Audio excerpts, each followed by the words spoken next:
Hello friends, income tax के cases की series में आज जो केस हम लोग डिस्कस करेंगे उस केस का नाम है Ina Chaudhary versus assistant commissioner of income tax and others.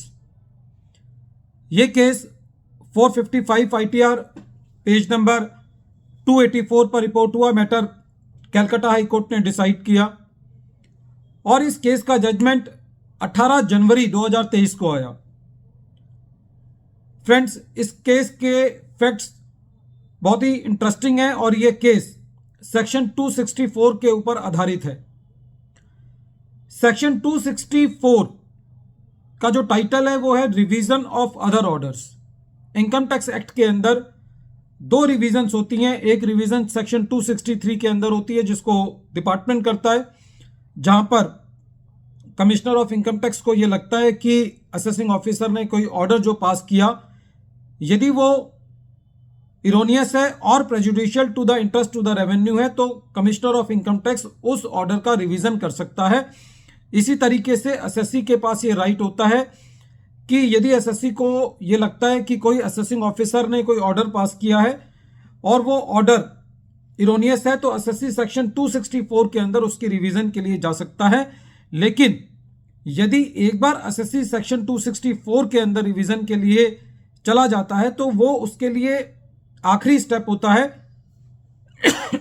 उसके बाद एसएससी उस ऑर्डर की जो अपील है वो आईटीएटी के अंदर नहीं कर सकता। इस केस के अंदर एसएससी ने अपनी इनकम टैक्स की रिटर्न फाइल करी। इनकम टैक्स की रिटर्न फाइल करने के बाद जब एसएससी को सेक्शन 143 सबसेक्शन 1 का ऑर्डर रिसीव हुआ तो एसएससी को उस टाइम पहली बार ये रियलाइज हुआ कि एसएससी ने अपनी दो एग्जेम्प्ट इनकम पे टैक्स दे दिया है।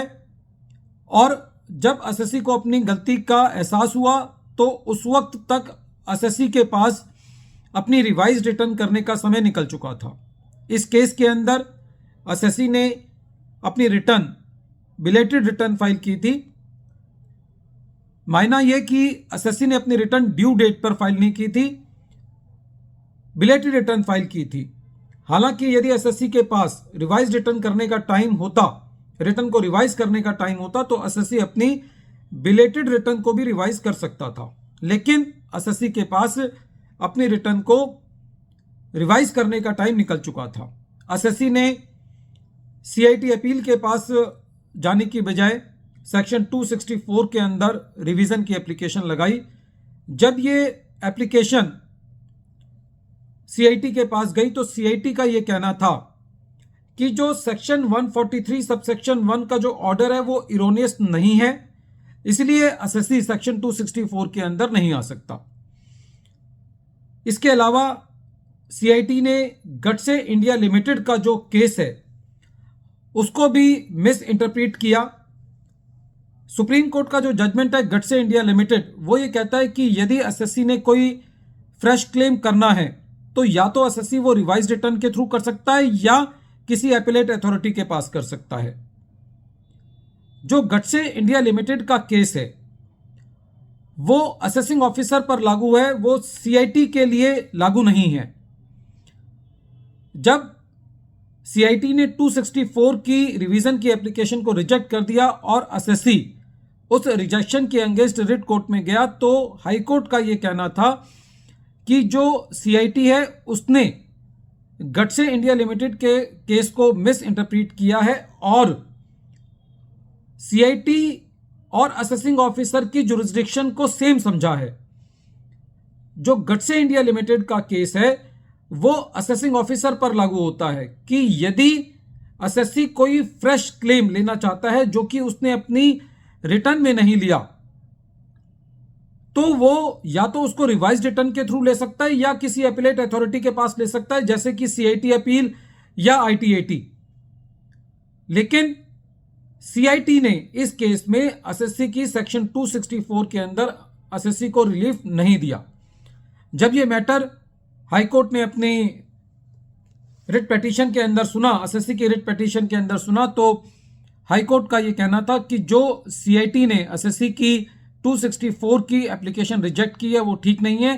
और मैटर को दोबारे सीआईटी के पास रिमांड बैक कर दिया ताकि एसएससी की 264 की एप्लीकेशन को सुना जा सके। फ्रेंड्स, इस केस का निष्कर्ष ये है कि यदि एसएससी का कोई क्लेम रह गया है या एसएससी ने कोई अपनी एग्जेम्प्ट इनकम पर टैक्स दे दिया है जो कि बाद में एसएससी को ऐसा लगता है कि वो इनकम पर टैक्स नहीं दिया जाना चाहिए था, तो इस केस से ये बात निकल के आती है कि एसएससी 264 का सहारा भी ले सकता है। वीडियो के अंत में एक बार फिर मैं केस का नाम रिपीट कर रहा हूं। केस का नाम है Ina Chaudhary versus assistant commissioner of income tax and others, और ये केस 455 ITR पेज नंबर 284 पर रिपोर्ट हुआ। मैटर कलकत्ता हाई कोर्ट ने डिसाइड किया और इस केस का जजमेंट 18 जनवरी 2023 को आया। Thank you friends.